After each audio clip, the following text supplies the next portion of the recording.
Welcome to the newest episode of All Things LOCS, the show where we discuss everything related to leadership, operations, culture, and strategies for growth. Now, today I want to talk to you guys about burnout. I know we all don't like that word in healthcare, but I've come to realize something that over the last few years especially, I've had numerous conversations with people who are in healthcare.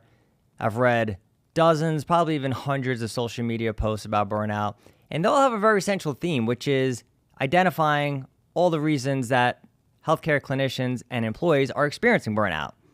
What I don't see too often is being discussed is how to actually correct it. And we're talking about real solutions, not just the normal, you need to be more resilient mentality. Having a full, fundamental understanding of what can independent offices, such as your own, do to actually protect and prevent. Because that really is what we should really be discussing here, is not how to be reactive, but how to prevent burnout. And I know a lot of people out there don't think that's really a possibility. Well, I'm here to tell you that I worked in a high-volume clinic for 17 years, and I never once experienced burnout. And over time, what I came to realize is that I had a very systematic approach. And this is what we're really going to be discussing today. Not just how to prevent and how to avoid burnout, but the system necessary for you to actually act on every single day, every single week that's going to help not just you as a leader prevent burnout for yourself, but for the rest of the team. Because at the end of the day, if clinicians and employees are getting burned out, the trickle-down effect in healthcare is that the negative outcomes go to the patients. So as much as this is about safeguarding your organization, preventing clinicians and employees from quitting, this is ultimately about our mandate in healthcare to take care of patients, and we're going to be doing this by tackling how to prevent burnout. Let's get it started. Now, when I sat down and really started thinking about this conversation that we're going to have today, I had to really start with me doing some self-reflection, obviously, as an individual and a leader, because I see, again, these conversations going on about burnout.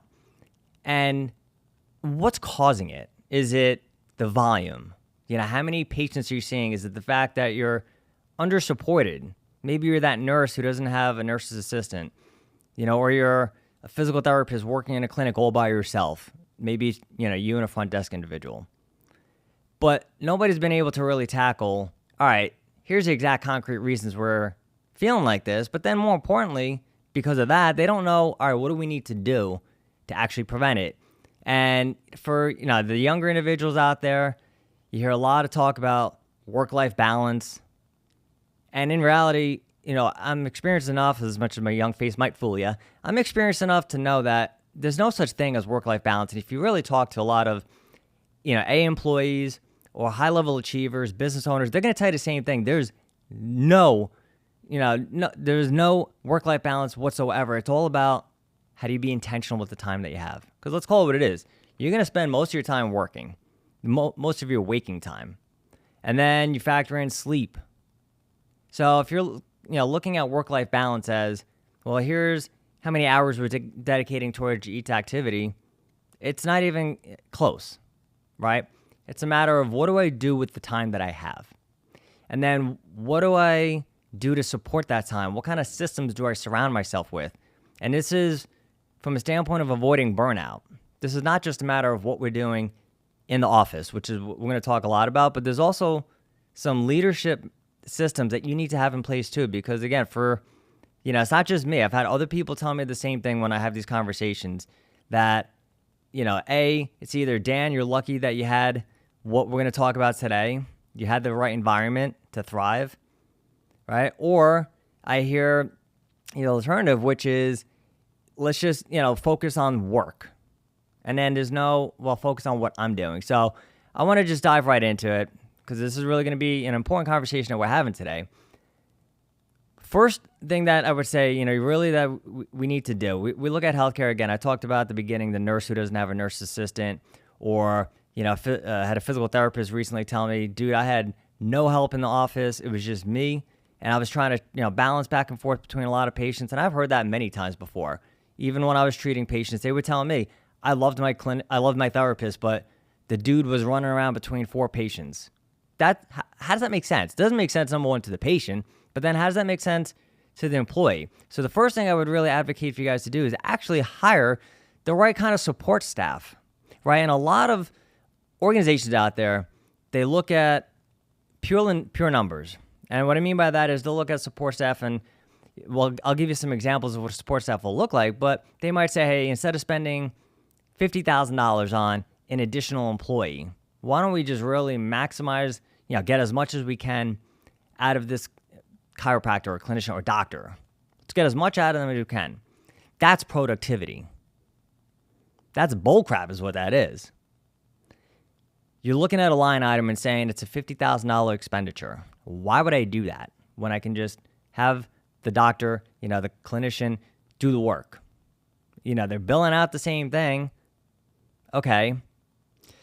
But then here's the trickle-down effect, right? I mentioned that patient, numerous patients who come in and say, I like the guy, but I don't want to go back. Your brand reputation suffers. Why the hell would a patient want to go see a clinician who's running around like a chicken without a head? They're walking out of there saying, I feel bad for this person. And then the second thing they're saying is, I wish this person would spend more time with me. So how does that actually help your brand? So you're trying to save money by not hiring staff. But then you're going to lose how much money with people not coming back in for treatments or not referring friends or family. And I know the tricky thing for a lot of you out there is that doesn't show up on a P&L, profit and loss statement. But this is what you have to fully understand, is that you're going to end up now spending more money on marketing to get more new patients in, because you can't keep the ones that you have, and then they're not referring you and giving you any business, which would technically be free since you already paid to bring them through the door. And when we're talking about support staff, right, so I had definitely the luck, but it's fortunate, I think it's fortunate more than luck, that I was in an environment that understood this. So I'd work with doctors who had athletic trainers, nurse practitioners, or physician assistants as their support staff. Now, obviously, the physician assistants and the nurse practitioners would see patients. The athletic trainer would help work a patient up, right? So they would go in, they would, talk to the doctor, number one, about the case. They'd do a review. They'd get a lot of the history, save the clinician some time, save the doctor some time. And also by giving the doctor a heads up as to what's going on with the patient, right? Who wants to sit there as the patient and have the doctor come in, and I got to think most of you experience this, and the doctor says, so, what brings you in here today? What the hell, don't you know? And I know some of you might say, well, that's how I build rapport. You're not building rapport. You're actually just telling the patient you didn't even look at the chart. So if you can have a physician extender, or if you're a chiropractor, I've seen a lot of chiros hire massage therapists. If you're a physical therapist, same thing, you can hire athletic trainers or exercise physiologists. I'm not saying hire a high school student who doesn't know anything about what you're doing. There are highly skilled, highly intelligent people out there who would love to be working in your environment, because I can tell you right now, you're costing yourself a lot more than you're saving yourself. Now, what this is also going to enable you to do is delegate some activities that you don't really need to be bogged down with. That is one of the biggest, arguments, so to speak, in healthcare is, well, I'm spending a lot of time on paperwork. I get that aspect. We all hate doing notes, but it is a necessity. And then I'm spending a lot of time, doing insurance bullcrap, either getting on the phone, talking to somebody who doesn't even understand what's going on with my patient. It's a lot of time wasting. What could you delegate that support staff could help you with? Now, I'm not obviously telling you to have your support staff do your notes for you, but are there certain components of your documentation that could potentially help you with that is ethical? 100%. If you're a physical therapist, I see a lot of you out there saying, well, the best use of my time is to spend 45 minutes to an hour one-on-one with the patient. No, it's not. It's not your best use of time. You got your doctorate for a reason, not to watch somebody exercise, and I'm not discounting exercises. But I see personal trainers do that. Doesn't mean they're always doing it right, but same thing they're doing. Your best use of your time is this. It's your brain. How can I progress the patient? How can I critically think, right? It's the cognition, because this is the stuff that we always talk about as getting effective with burnout. I can't think clearly. So then what are you wasting time for on stuff you don't need to do? This is where support staff can help you out. Now, the second thing that I would recommend, and again, these are things that I've done that have proven insanely successful. And whether or not your organization allows you to do all of them, but I'm throwing it out to you. Second thing would say, manage your schedule like an operator. Now, I know a lot of you might say, well, I don't have the time to maybe walk a patient up to the front desk, or I don't even think it's necessary and I don't want to do it. But then you're going to complain when your schedule looks like crap, when you have 20 patients in the first 2 to 3 hours of the day, followed by a ghost town for 3 hours, and then you're busy again at night, right? Depending upon the flow of your schedule. And we talked about this on an episode that just came out in terms of the 10 most beneficial KPIs that every practice should be using. Provider utilization is one of them. How does the schedule look, right? Do you just gem? And I know we've all encountered the scenario. You go to a doctor and you're like, ooh, first appointment of the day, and then somehow you're still sitting there for a freaking hour and a half because they schedule 10 people at the same time. How the hell does that make sense? And then the doctor's rushing around, and then everybody's saying, well, I don't have enough time with the patients. Can you look at your schedule, or can you talk to somebody, an admin, front desk? Hey, can we work on getting the patient scheduled at a different time? Well, they don't want to come in during the middle of the day. Who gives a shit? Right? How many times have you spoken to somebody who, I love this one, they're retired. I got nothing against retired people because my parents are retired, but I haven't to them, I don't want to come in during the middle of the day because it just, chews up the whole day. Dude, you're sitting at home watching Price is Right anyway. What is the problem here? Or maybe CNBC watching your stocks. You know what I mean? It's got to be utilizing the time that we have.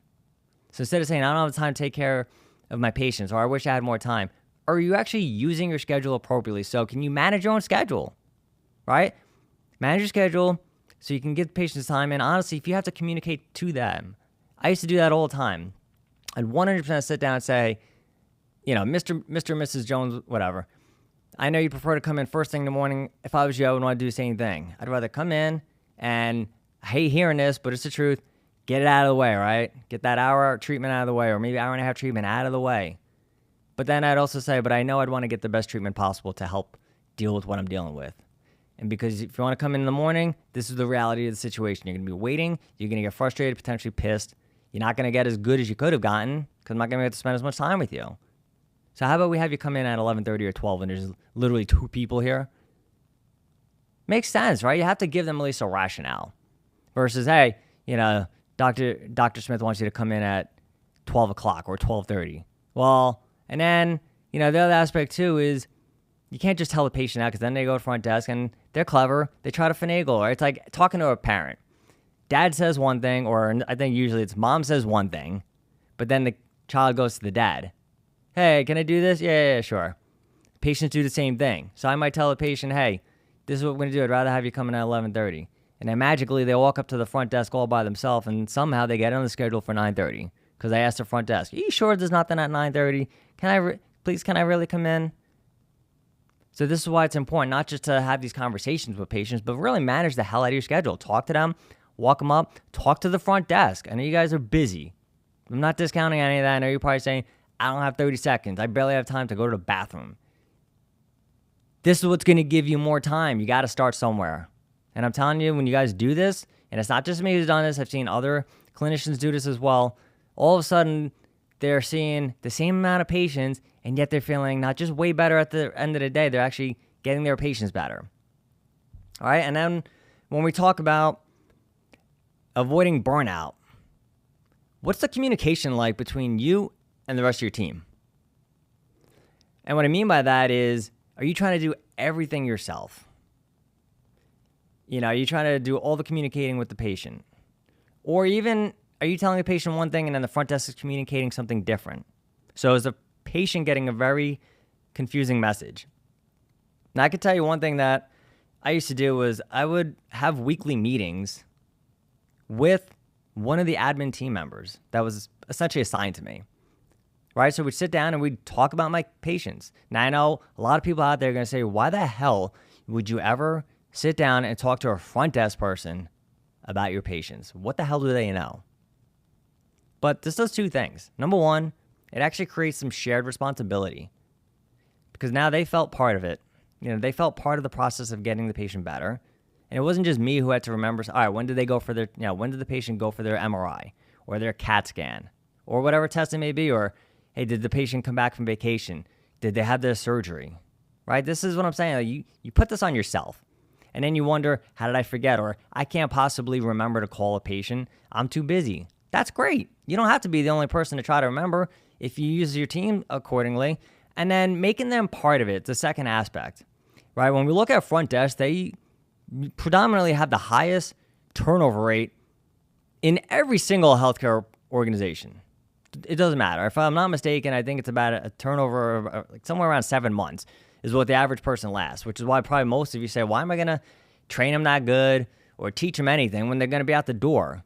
Instead of thinking maybe it's because I don't teach them jack shit that they walk out the door. They don't see any growth because it's just front desk. That's what a lot of people think. These are valuable team members who, again, we're in healthcare and we have this messaging based on getting people better, right? We're part of something bigger in a healthcare organization because we're helping other people. But then we treat it as if, well, it's only the people who directly, treating or working with the patients are the ones who are actually part of this process. When in reality, you want your whole team to feel involved. You want your whole team to feel as if, hey, I got a job here and I'm helping the patient get better. So when you teach and educate and you have these kind of meetings with the support staff, it's not just helping your own cognitive load. It's not just helping you remember things that are actually important to the patients in terms of follow-up, but you're enabling another team member who typically gets kind of disregarded to the side. You're making them feel like something a lot bigger than themselves, and that is literally part of the culture that you should be trying to cultivate. And if you don't believe that it's work, I had front desk team members who've lasted numerous amounts of them last for more than 5 years because of this exact approach. So get them involved. Communicate with them. If you're ordering tests for the patients, talk to the front desk. They want to be involved, and they're going to be a huge assist for you. Now, when we talk about yourself, right? So I want to do maybe a quick little recap. So we talked about utilizing support staff. Maybe it's athletic trainers, exercise physiology, nurse assistant, massage therapist. And then we talked about how to really dial in on your schedule, how to manage manage your schedule like an operator. Take control of it. Walk the patients up. Talk to them about the best times to come in. And then we just discussed how to protect your communication and how to have effective communication with support staff and with patients.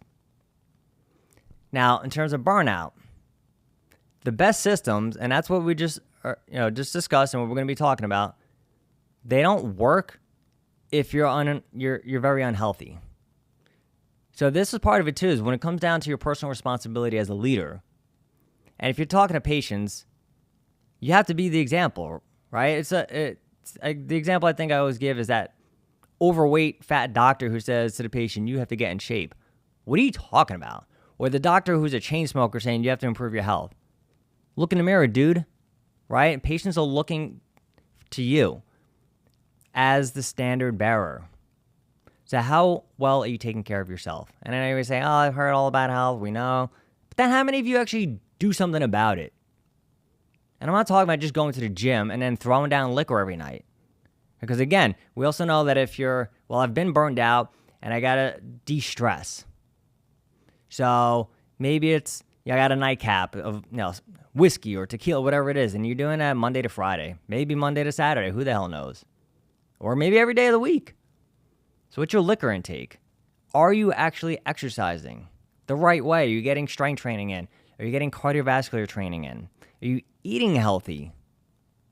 Right? We talk about what is necessary to last in healthcare. Because again, it's one thing to say, well, I avoided burnout for 2 years or 3 years, but by year 5, because that is when a lot of people quit. It's by year 5. So how do you get to year 10 or 15 or 20? And not just, I got there. Whew, I made it. But how do you get there saying, I'm still thriving, I still feel good, I'm energetic, I'm passionate? It's all about how well you take care of yourself. So it's your diet, your exercise, alcohol intake. Do you give yourself enough time to actually decompress, so to speak? How do you relax? Is it watching TV? Occasional scrolling? Again, I use the word occasional. I think the right idea is not to go home after a long day and then, plow through Instagram or TikTok for 2 straight hours. And the same thing on the weekend. Are you using that time wisely? Are you catching up with friends or family? So how do you actually decompress?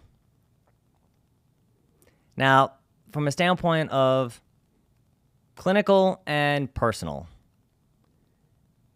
The fifth thing that I would really advocate for you guys is, are you focused on your growth? Right? So often in life that we find ourselves just kind of stuck. What's the next step look like? Or you just, every day maybe feels like the movie Groundhog Day with Bill Murray. It's just the same shit day in and day out. Or Monday to Friday, it's the same routine. And then Saturday and Sunday, it's the same thing. Saturday, I go grocery shopping. I mow the lawn. And then I'm doing laundry. And then Sunday, I got 5 minutes to myself and I'm making pancakes for the kids. Is it the same thing over and over again? What are you doing to actually grow? Because this is where most people really jam themselves up. They look back and they say, shit, I'm kind of the same that I was not even a year ago. I'm kind of the same I was 5 years ago. Where's my growth? Now, professionally speaking, a lot of employees want to rely on the organizations for their growth. They're not helping me. They're not teaching me, training me, mentoring me. That is hugely important. But that is very passive as well. So when we talk about culture and healthcare, you as the leader, do you actually practice growth? And do you talk to the team about it? Right? Because they're looking at you. So if they're seeing, well, you're not growing, clearly it's not that important for us. So why would I do it? And if you are growing, maybe if you're a director and you're going for your OCS, are you talking to the team about it? Right? I'll give you a good example. So there was a physical therapist that I knew, phenomenal guy, phenomenal therapist. And he was going for his OCS. So he was becoming a board certified orthopedic specialist. Working his ass off. And then he was studying obviously at night. And he was going at it for months. And then he finally took his test. Then obviously a few weeks go by. And he finds out he passed. And then he told nobody. Now, I know some of you might say, well, he must be very humble or have a lot of humility. Here's the thing, though. This is what we sat down and talked to him and I asked him, I was like, why didn't you tell anybody you passed your test, dude? He goes, I didn't want to seem, like I was gloating but people want to celebrate, number one. People want to celebrate in your victories. If you're that kind of team, other people want to share in it. So you're denying them that. But then number two is you're not actually creating the mentality to show everybody else, hey, I know I'm working just as hard as you, but I took the time to also grow myself. And that was the biggest thing that he missed. And I said it to him, I was like, you could have been a great example for all the younger therapists. You could have been a great example for the athletic trainers, the exercise physiologists. That's what they're looking for. It's not always a matter of, I need somebody to hold my hand and teach me and guide me. Sometimes they're just looking around saying, who's kind of that person I should really model my career after? Right? Tony Robbins has a saying, which I absolutely love, and I've lived by for the last 10 years easily. Success leaves clues. Meaning, the people who are doing really well are telling you what to do. However, if those same individuals never say anything, and that was the point I was trying to make for this guy. So if you're focused on really on not getting burned out, you got to really focus on, how am I growing personally? How am I growing my leadership skills, my empathy, my listening, my ability to critically think, my ability to manage my time, to influence others. So often, a lot of clinicians, you guys just want to focus on your clinical skills. I learned a new surgical technique, or I learned a new way to adjust a spine, or an exercise class. Those things are hugely important. But here's what it comes down to. Number one, if you don't have the kind of skills necessary to keep patients, and I'm talking about the personal skills, who the hell cares how good of a clinician you are? But number two, we're in medicine, and it's very much predicated on advancement, right? This new research, this new technique that came out. But then a lot of times we don't do that ourselves. We just, hey, I'm the same person I was 10 years ago. Maybe I know some new techniques. I used to love it when people would go to continuing education classes, which all of you need to do. And then you do it for about a month, whatever you learned. New technique, new approach. And then after about 3 or 4 weeks, you stop doing it a little bit less. And then before you know it, within 2 months, you're not even doing anything that you learned in the class. Because it's a lot easier and it's more comfort to just do the same stuff that we always do. Growth, I get it, can be scary, but that's actually what is necessary to grow. So what are you doing to improve your own personal skills, your interpersonal development? And then the professional development goes along with it. If you do those things, very consistent, And I'm not saying you have to go home after a long day and read a book for an hour, but can you do something for 10 minutes a day? And if you do this consistently, this is actually what keeps a lot of people from feeling burnout, because I can get better and better. And here's the secret to growth within business, not just healthcare, is that the more value you bring to an organization, the more likelihood you're going to grow within that organization, right? Because that's part of it too, is we not just get stagnant as people and clinicians, but it's also, well, I've been promoted in 2 years or 3 years, maybe longer for some of you. Okay, what have you done? And I'm not saying you haven't done anything, but for most of you, what have you done to actually earn the promotion? Because I got news for you. Showing up and working real hard, that's the standard nowadays. Again, you're in healthcare. How are you improving yourself that's bringing value to patients or to the organization? That's what you have to factor in. And then I would say the last thing is really understanding what is the purpose of what you're doing. And I know you've heard that enough, right? You got to know your why. But I'm telling you right now, the thing that kept me going every day, and when I say it kept me going every single day, it's not as if every day I was like, oh shit, I don't want to do this. Every day I was super excited to go to work. And anytime it got a little hard for me, maybe my schedule got screwed up, who came in, what patient came in early, and then what patient came in late at the same time, and then what new patients show. Yeah, I get it. We have those days. But the thing that always kept me focused was I was helping patients get better. Right? And too often we forget about that. Really remembering, why'd you go to medical school? Why'd you actually get the doctorate, get the master's degree, get your, become an MD? Was it just titles and salary? I don't think so. I think it was to actually help patients. But then how many of you, you get out of school for just a few years and you forgot it. You forgot why you started this to begin with. And I'm not saying that takes away from, the 40 notes you have to do a day, or the, prior pre-authorizations, or getting on the phone with the insurance. I get all that. I'm not telling you to do what some hospital administrators do, which is just, they drill that in as a way to also take advantage of you. I'm not saying that at all. But I am saying a lot of you do lose the core message of, why did I just start this to begin with? So you have to understand why we're doing this. And really, when you're in a team setting, if you're just, if you're a solo practitioner, you got to really focus on this. But if you're in team setting, you're also going to have people who maybe didn't go to medical school. Maybe it's, those exercise physiologists, or maybe it's a massage therapist. They still are educated, obviously. But their mentality is a little bit different. How do you get them to understand that healthcare is different? We're not accountants. We actually do have a higher purpose here. You do have somebody else's health, and in some instances, you do have their life in your hands. Are you going to accept that and treat it as responsibly as you really should? And, what I've come to realize, guys, is that aside from the fact that burnout is preventable, the major thing that I really understood was that none of this, everything that I just laid out to you, it wasn't an accident, right? And avoiding burnout is not an accident. It's a systems issue, right? Everything I just outlined for you. This is a framework. This is a system. Scheduling, communication, health, focusing on your purpose.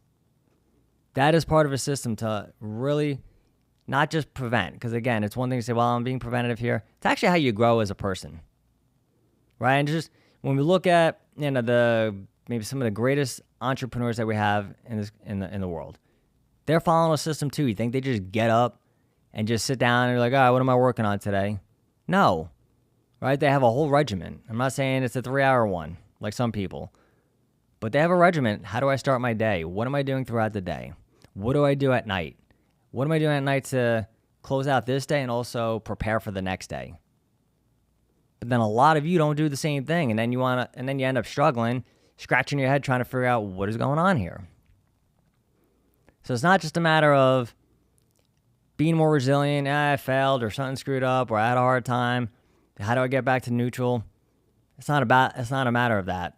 And if that's been the message that you've been throwing out to your team, just saying, hey, you guys got to be more resilient, you got to be tougher, especially, I know we're Gen Z, a little bit younger. You guys got to be a little tougher here. Okay, we can work on resilience. That is actually a necessary attribute for everybody to have. But that's a small piece, right? I got to look at this as a pizza pie. It's just one little sliver. What are we going to do to build something sustainable and really be preventative instead of being reactive all the time? So I want you guys to think about how can you implement even just one of what I said. Can you manage your schedule better? Can you improve your communication with team members? Maybe create some weekly meetings. What can you do to improve your health? Like right now, what can you actually do? What can you take immediate action on that's going to create some positive momentum? Will you sit down and evaluate why am I actually doing this? Why did I get into medicine or healthcare? Right? Don't make it more complicated than it really needs to be. And I'm going to give you guys some resources. It's going to be in the show notes to help you gain some further clarity, because that's really where all this starts. So it starts with an understanding of where am I currently at? Where do I need to be to thrive? Identify that gap, and then knowing, all right, what actions do I need to take now to start closing the gap, so to speak. So guys, appreciate the time as always. Hope you got a lot of value out of this. I will catch you next time. Take care.